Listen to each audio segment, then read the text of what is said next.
Hello and welcome to the Institute of Advanced Studies. I'm Ksenia Chmutin, I'm the director of the IIS, and we're here in London today, second day in a row. It's really great to run IIS events from London campus. We don't do it very often.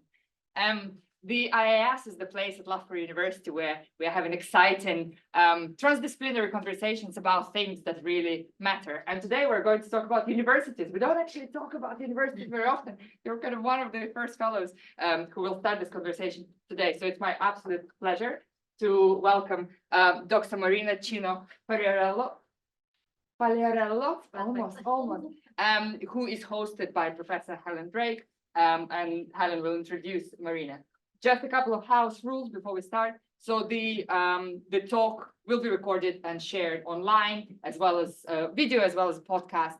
There'll also be questions and answer session afterwards. We might have questions online, so we will filter those. If you have questions in the audience, please ask, and we will not release those as a recording. Helen, over to you. Thank you. Good afternoon, everyone. Those of you in the room and also those of you, yes, I'm in the camera, those of you online, which may or may not include the Vice-Chancellor. So if you are listening, Professor Nick Jennings, thank you very much. I'm really glad you could attend the session. And yes, so let me say a few words. No, I haven't finished yet. Sorry. Sorry. I just wanted to say a little bit. It's true that, Marina, you've put everything up there, but I think it's worth sort of repeating that you're currently at the beautiful European University Institute in Florence, Italy, and where you hold a Marie Sklodowska-Curie Fellow, a very prestigious fellowship. And before that, you held a ESRC postdoc here in London at the LSE. So Marina has visited us before. You came to visit us in the Institute for Diplomacy and International Governance and gave a fascinating lecture on political literacy, which in this year of elections all around the world really couldn't be more appropriate and more relevant. And today, as we said, and I still haven't finished, you're going to talk to us about your work that you are now sort of developing in Florence around universities as informal diplomatic actors. So just before I ask you to come up, I'd like to thank you, Marina, for coming over. This is not Marina's only gig or only event. So tomorrow we're holding an alumni event, an alumni evening with you, sort of thinking about alumni as informal diplomatic actors in their own right. And on Thursday, we're holding an invitation-only roundtable on all sorts of manners of informal diplomacy, including universities. So thank you very much. And while I'm still here, thank you very much to our colleagues in the IAS. It's lovely that you're here down in London, and thanks so much for the logistical support and inspiration that you've given us. So, Marina, I think we said you'll talk for, what, 30, 40 minutes, and then we'll squeeze in some questions. Okay, thank you. Thank you very much. Thank you, Helen. Thank you, Ksenia. Thank you so much for this opportunity. It's lovely to be back again here at London campus of Loughborough University. And exactly as Helen mentioned, today what I would like to do with you is to have, this sort of informal talk about informal diplomacy, about, what universities are really doing, as informal diplomatic actor. And when I mean universities, I mean, all of us in the room and also those who are online, so students, researchers, faculty, professional staff, and so on. I will divide my presentation in 3 parts. So first of all, a bit more of motivation and overview, so why we should care and what's going on at the level of higher education, but also at diplomatic level. Then in the second part, I will combine 2 kind of, literatures, so traditions from IR to education, so science diplomacy and knowledge diplomacy, which are somehow the conceptual foundation of my research, and then I will apply these theory and concepts to a sort of very preliminary analysis of the European University Initiative Alliance, which I will explain later exactly what it is. And then I will conclude basically going back to the theory, okay, saying, okay, that's science diplomacy, that's knowledge diplomacy, to what extent they really explain what universities do.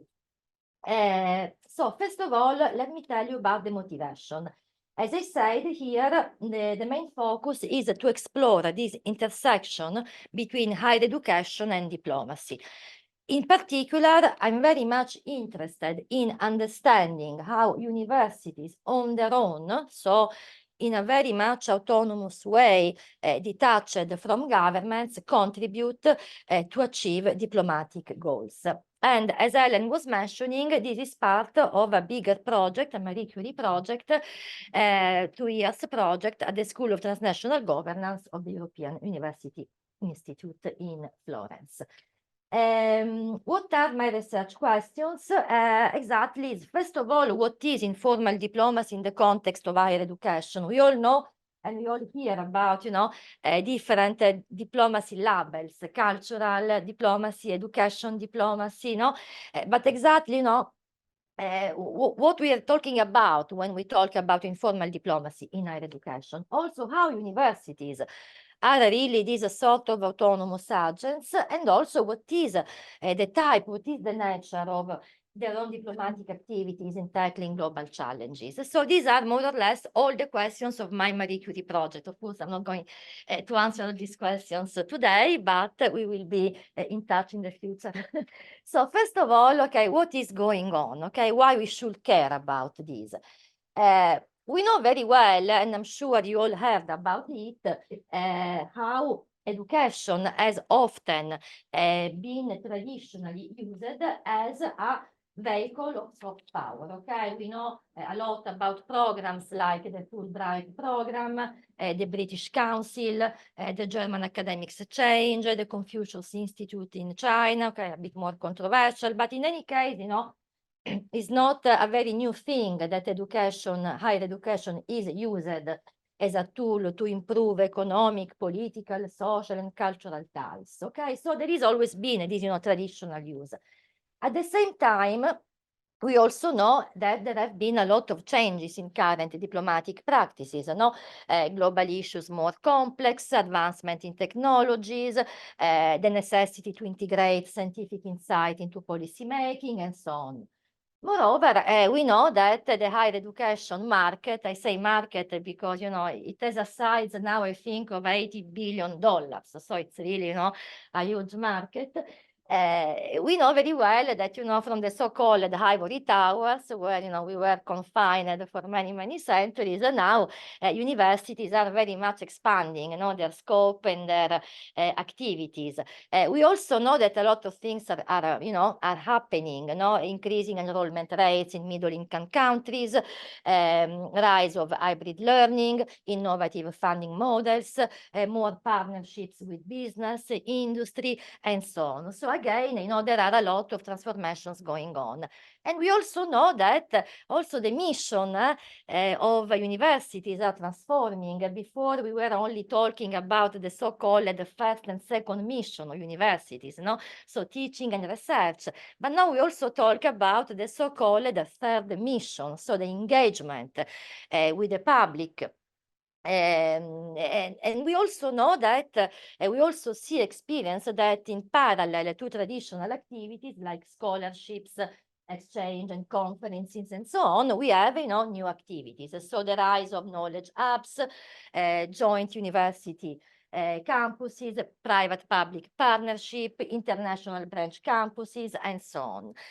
And finally, as we have seen during especially, I think the pandemic, we can see an increasing role of academics, of, the so-called experts, in providing advice and providing, scientific collaboration on global problems that can be, pandemics, climate change, or think about the sustainable development goals and so on. Okay, so all of these, tell us that, something is really, changing. There is a sort of, revolution in higher education, or evolution in comparison to how it was before. These are, for example, okay, I'm not going to read one by one, but these are just some examples of how education, higher education, is used by governments to improve economic and political ties. For example, these are all taken from a very nice website called University World News that always tells, what's going on in the world at higher education level. In the first one, for example, you can read how directors of universities in South Africa, for example, have agreed to enhance partnership to use scientific diplomacy to advance the development of North Africa. This is the Francophone University Association. This is a huge association with more than 900 universities in like 100 French-speaking countries. Or the second one, the Greek government that is opening, a campus in Egypt. Or the third one, the Germany saying, okay, despite what's going in the world, we are still funding, Africa and so on. And here, the last one is about the rise of these, international branch campuses as powerful tool of public diplomacy. At the moment, apparently, there are something like 333, this is last year data, international branch campuses worldwide. And think about, I don't know, the strategic use that countries are doing of this. China, for example, Fudan University recently opened a campus in Hungary, ties with Russia and so on. So this tells, how much, the extent to which, universities are considered very important by governments. In parallel, to these examples of higher education in state-led initiatives, okay, we also have other examples in which universities somehow, in a way which is, more autonomous, also contribute to diplomatic aims. Again, very few examples. One is the German Jordanian University that does a lot, with Germany, and they have joint programs. And they do curricula that try to align the needs of the labor market for, Jordanian students. The second is the Brown University, which is also an example of how universities, which is very much specialized in a disaster response. And for example, they work with communities in the Philippines. Western Sydney University, that has been named for like 2 years in a row, #1 for reaching and sustainable development goals. And promoting, the principles. So again, this is just, to give you the difference between what is more, state-led and what is more, universities-led. Let's go now, into some theoretical concepts. So first of all, the first thing, when we want to study, how universities act as informal diplomatic actor, the literature that, comes to the rescue is IR, and is, the so-called concept of science diplomacy, okay? But exactly, what do we mean by science diplomacy? Science diplomacy is a sort of, elusive and polysemantic concept, right? With science diplomacy, we think, okay, this is something that intersects science, technology, and international relations. As you notice, there is not really one single definition of science diplomacy, okay? Lord and Turekian define it as a scientific cooperation and engagement with the intent of building a positive relationship.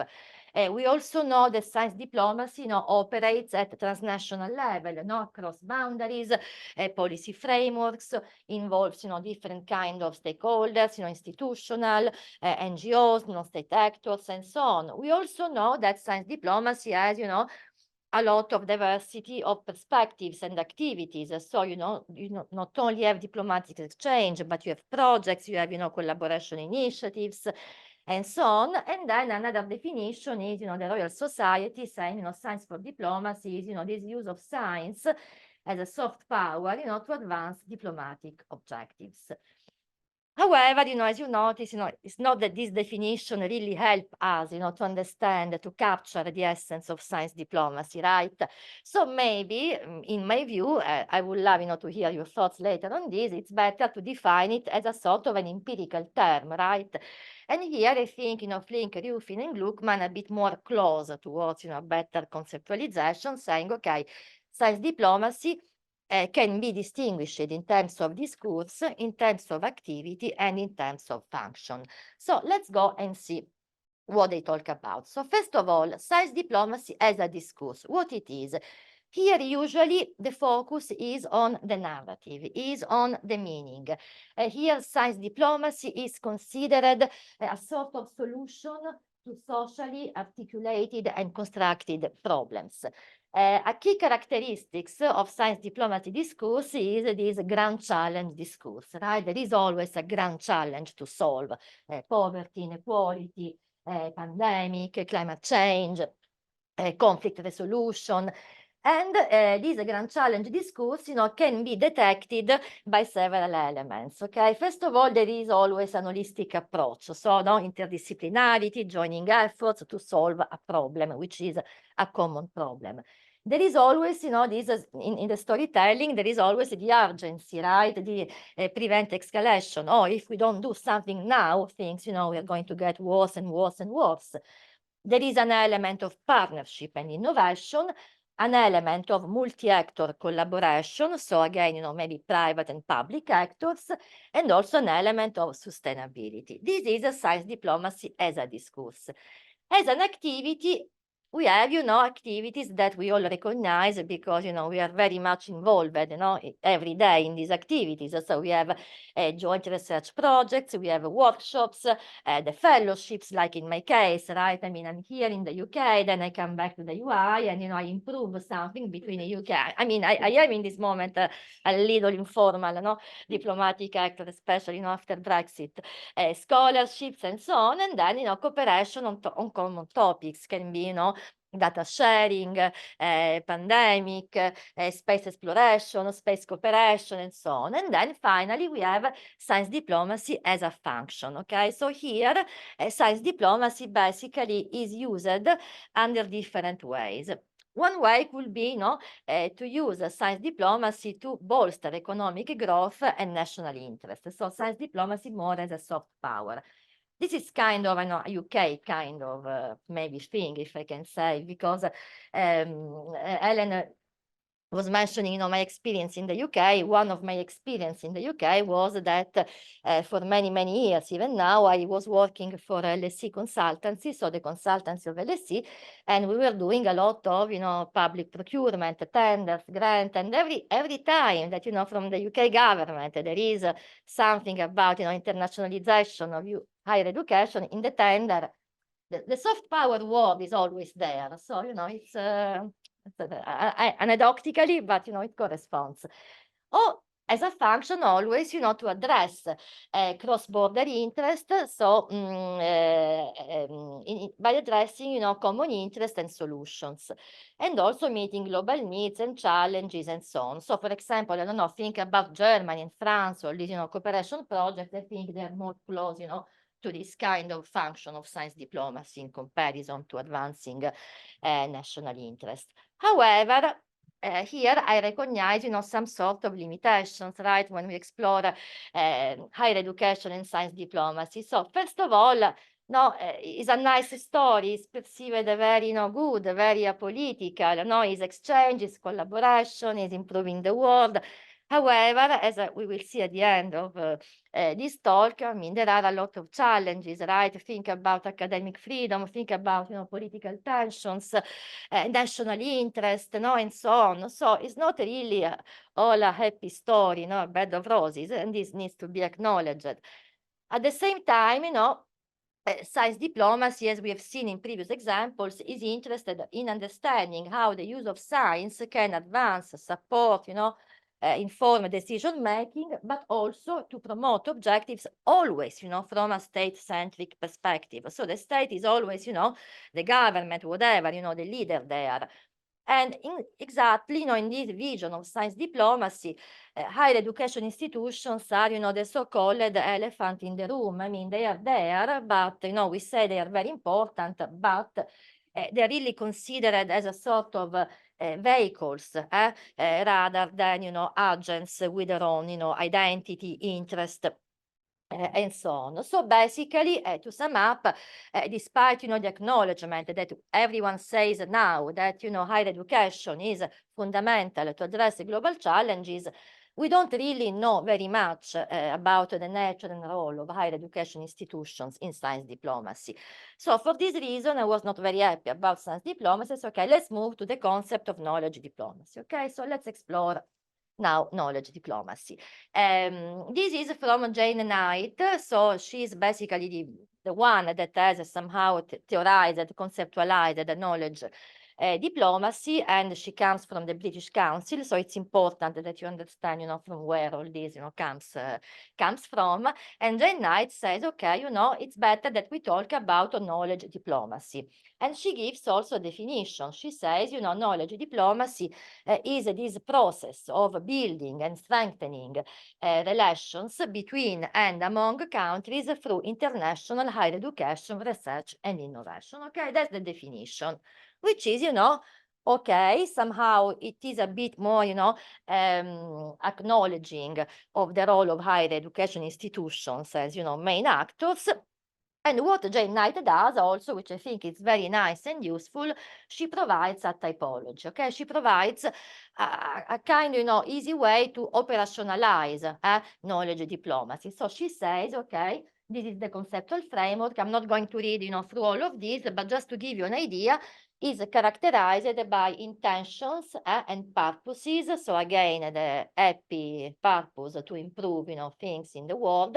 There are specific actors and partners, from government, universities, private actors, business, NGOs, and so on. It is characterized and based on specific principles, reciprocity, mutuality, cooperation. So you see, she calls it knowledge diplomacy, but it's not so much different, from what we have seen before. Partnership, building, dialogue, and so on. And then it's characterized by activities and instruments. As you know, as you notice, these are more or less the same things that, are part of science diplomacy. Networks, joint projects, conferences, coalitions, working groups, knowledge hubs, scholarships, and so on. Okay, so far, basically, I try to establish a bit of, motivation overview.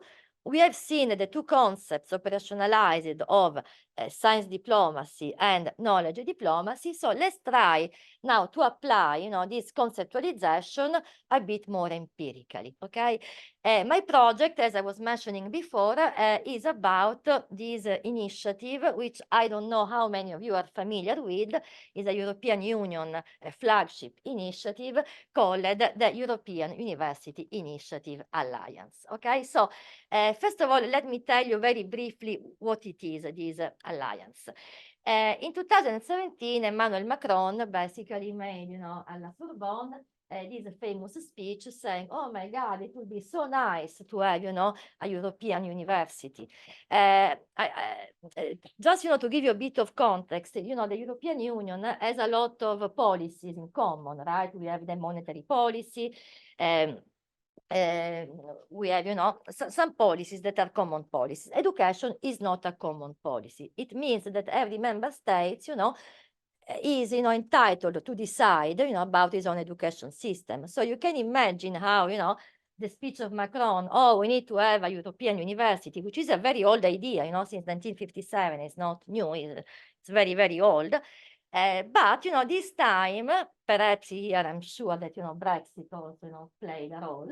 In less than 1 year, basically, the European Commission picked up this idea, made a first call, and then what happened is that now we have somehow 50 European alliances. What are these alliances? Basically, these are transnational alliances among different universities, okay, that are, with the aim of, promoting and fostering European values and identity, but also contributing to European, competitiveness. And, they're based on a lot of things. So basically, each alliance represents a long-term vision, a common strategy, and is united by an overarching theme. So in less than 2-3 years, basically, this, European University Initiative Alliance became a reality and became, such an important reality that, as I said, now we have around 450 universities in Europe that are part of these alliances. And actually, they are also opening, in the last call, they will open, the participation to many candidate countries. So again, think about, diplomacy and thing. Here, for example, these are just, a few quotes from high level, European officials. Here is the Vice President of the Commission saying, oh, European universities are much more than a project. They are a long-term transformation process. Or another one, European universities are a role model for the higher education sector in Europe. Or the Spanish Minister of Universities, European universities are the lighthouse that projects Europe's values to the world. So, I mean, we are talking about something here which is, pretty new, pretty significant, also considering, the lack of a legal mandate of the European Commission in education, which is, still exactly the same. So it's not that, they have more space, but with this, somehow they manage it. And, this is just a map that really tells, how many universities in Europe are part of these alliances. So it's really getting, something I think, to worth to investigate. So why I think that the European University Initiative Alliance is a good case to study informal diplomacy of universities, even though, it is partially funded by the Commission, but not completely. So first of all, because they are transnational partnerships, okay? These are transnational partnerships between different universities. I will give you specific examples in a bit to promote, European values again and enhance Europe competitiveness. So there is also a narrative very clear here, the mantra of, make Europe great again and so on. They are also characterized by a diversity of actors and partners. So you don't only have universities that are partners, but you have municipalities, you have NGOs, you have industry, you have business, you have trade unions. Also, one thing that characterizes this alliance is basically different campuses in which, students and staff can move, seamlessly between any of the partner institutions. So basically, someone who is doing a master, who is doing a PhD in Italy, and the partners of the alliance are in France, are in Germany, are in Croatia, and so on, they can move. And with the idea, ultimately, which is, still very much, it has been announced by the Commission in April, but, we still have to see what will happen, to have, this sort of a joint European degree. So you can imagine, how important this is getting. And then, what do they do? Why they are, informal diplomatic actors? Because they really are, teams of people. So again, researchers, students, professional staff, university, senior leaders, and so on, working together to address societal problems and solutions, okay? And they have different missions, okay? So basically, this is just an overview of this, European University Initiative Alliance.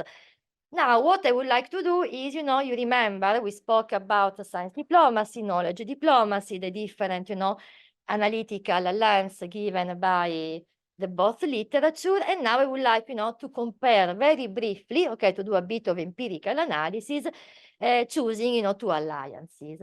So the first alliance is Civica. I don't know if you've heard about Civica. The main mission of Civica is one of these alliances is to foster collaboration and excellence in teaching, research, and outreach. Civica has, a core research mission, which is, to create an academic network of excellence and basically to nurture and foster the future leaders in social science for Europe.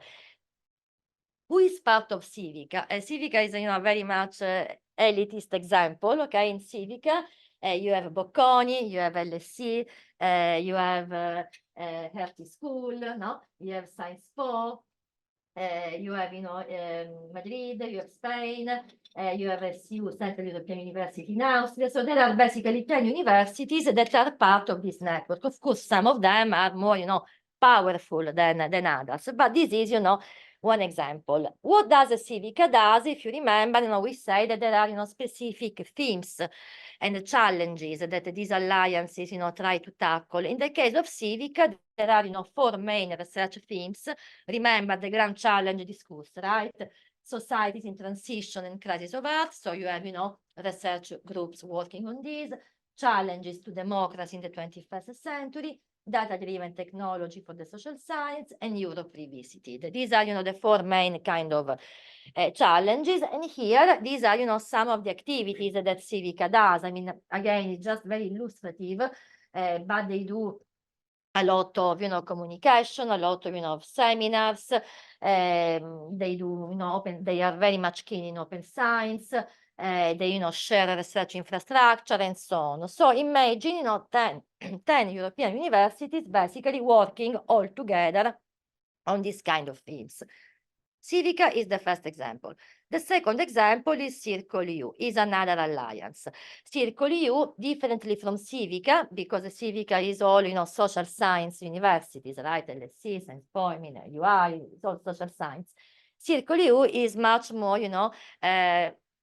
interdisciplinary. So you have social science, but you also have, engineer, you have technology, you have natural science. So you have different kind of universities as partners. And the key focus, whereas the discourse of Civica was, the leaders in the social science, the discourse of Circle U is addressing global challenges like sustainability, health, and technology.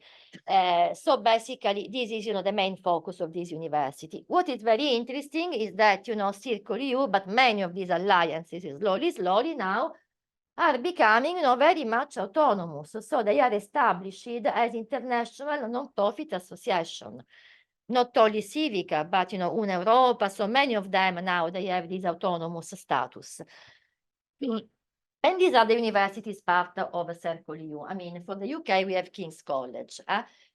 King's College and LSE, so all the UK universities, part of Civic, are self-funded. So it's not, commission money, but it's their own money. But still, they are, I think they can still afford it. Then you have Louvain, Vienna, Pisa, Oslo, Belgrade. Okay, so again, this is another very important alliance. Again, illustrative, the ecosystem of this alliance. Again, you see open campus, knowledge hubs, teaching innovation lab, incubator, community of practices. So these are basically all the activities according to the frameworks that we see before that they do.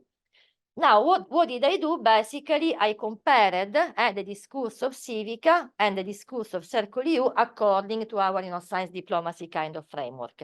Again, I'm not going to read all of these, just to see how, whether the conceptualization provided by the literature, for me, this was a sort of experiment, pilot testing, to see whether, the conceptualization of the literature really, can be operationalized empirically, So, for example, the discourse of Civica, you see interconnectedness. Here, Civica is more, again, on societal issues, whereas for Circle U is, cross-disciplinary partnership. The urgency of the discourse, again, pressing societal issues and global challenges. Circle U is the same. I mean, if you read, all of these one by one, you don't see so much differences, right? I mean, it's all and everything. It's a nice story. But this is, my application of the framework, okay? So this is what it came out. What I did also, if you remember, so this was the science diplomacy framework. Then I said, okay, let's use the knowledge diplomacy. Maybe, I'm a bit more lucky in this. But again, as you notice, the intention, okay? For example, Civica, yes, promotes European values. Circle U enhance European integration, maybe because it's more Belgian, so more, EU Commission in print. Actors, more or less are the same. The difference, this is a social science university. Circle U is more, different, disciplines. The principle, as you notice, there is not so much difference between of them. The modes, they all do projects, mobility programs. They make, big use of alumni, ambassadors, and so on, and more or less they do the same activities. Okay, so this was the end of my empirical analysis. And at the end of my empirical analysis, this was, my expression, like, was, okay, what is missing? Okay, what is really missing here? Am I really, capturing the extent to which universities are, informally acting as diplomatic actors? So what I would like to share with you is basically what the analysis, tell us and what not, okay? What summing up what I said so far. So first of all, we have seen that, yes, technology, shifting global landscape, have expanded this field of diplomacy and science diplomacy. And it's clear that, also non-state actors, play a very important role with this. And I think it's also true that, science diplomacy and knowledge diplomacy offer, very useful categories, as we have seen, to capture the what, okay? What do they do in terms of diplomatic activities? And this is, comes pretty clear from the analysis. What is less clear is the how and why, how universities do this, why they do this. So what about, power? Where is power here? No, where are the interests? Where is the urgency? What are the mechanisms? So both of them, I think that, overlook, these informal elements, and they are too very much focused only on exchange and collaboration. That's it. But we don't need, a new label if we talk only about exchange and collaboration, because it is historically, what universities do. And then also, knowledge is very much polysemantic. It's not a monolithic block of meaning. The way in which knowledge is internalized by each of us, but by each university as well, it also depends, on how we make sense of our knowledge. So knowledge for whom? How? Why? When? Knowledge diplomacy, cannot really capture, I think, all these, complexities. Maybe because, I look from a politics, point of view to this. So basically what I did, and here I will, really love to hear your feedback, trying to give, this a sort of tentative definition of informal diplomacy, okay, which I try to define as the unstructured and structured exchange of knowledge, ideas, and initiatives among academic institutions and stakeholders outside formal diplomatic channels, fostering, IR and addressing global challenges. And this is important, it extends beyond mere collaboration. It's not only about collaborating, but it's about, negotiation, it's about, power dynamics, it's about influence.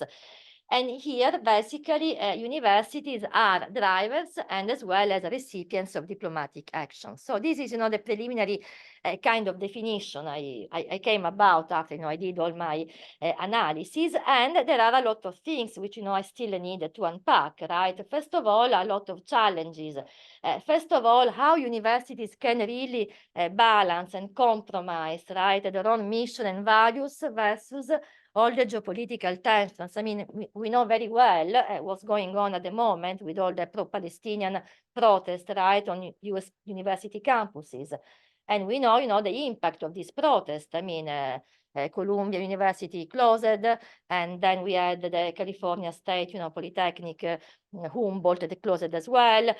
We know that, for example, Portland State University at the moment is suspending, the ties with Boeing because Boeing is linked to Israel.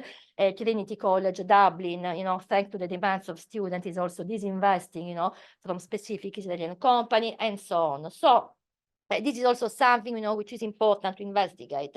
Also, ethical considerations, all these constraints of academic freedom and cooperation. Imagine a researcher that, wants to collaborate with an Hungarian researcher, and they have, similar interests, but the interests of the states are totally different. So what about all these, complexities? The issue of limited funding, of universities, but also the power imbalances. And also I think, this circularity, are we talking about knowledge activities and diplomatic power, or knowledge power and diplomatic activities? So these are, the questions I'm asking, myself and to you as well. And basically to conclude, what I'm going to do, what I'm going at the moment. At the moment, I have a survey, which is basically ongoing. It has been launched to 450 universities, so to all the universities part of the Alliance, to map their role as informal diplomatic actors. And in parallel with this, I'm doing actually 4 qualitative in-depth case studies, civic, circle EU, Europe, and else, which I am exploring, a bit more with the constructivist ground theory. So let the data talk, rather than the theory. So to further refine this theory. And then, this is like promotion, but you're all invited. There will be at the UI in November a big conference on the role of civic as informal diplomatic actor, which I also hope can be a reflection on the role of universities. So our our work as informal diplomatic actors. And I shall stop here and thank you.